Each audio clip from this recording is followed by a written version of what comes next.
নমস্কার, আমি চলে এলাম রতন জাজ রামবাবুর আর ফটাফট জয় মা কালীর টিপস নিয়ে।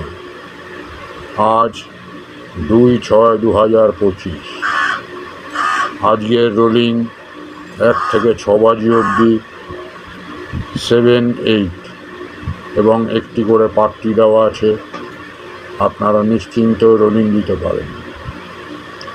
এদিকে 1 থেকে 4 বাজি অবধি 4টে করে ঘর এবং একটি করে পাত্তি দেওয়া আছে। আপনারা প্রতিদিনের মতন পার্ট বাই পার্ট খেলতে পারেন বা রোলিং দিতে পারেন। আমাদের সঙ্গে যোগাযোগ করার ইচ্ছে হলে আমাদের ডেসক্রিপশান লিঙ্কে ক্লিক করে টেলিগ্রামের মাধ্যমে যোগাযোগ করতে পারেন। রোলিং দেওয়ার পর লাভবান হলে আমাদের চ্যানেলটিকে সাবস্ক্রাইব করে দেবেন।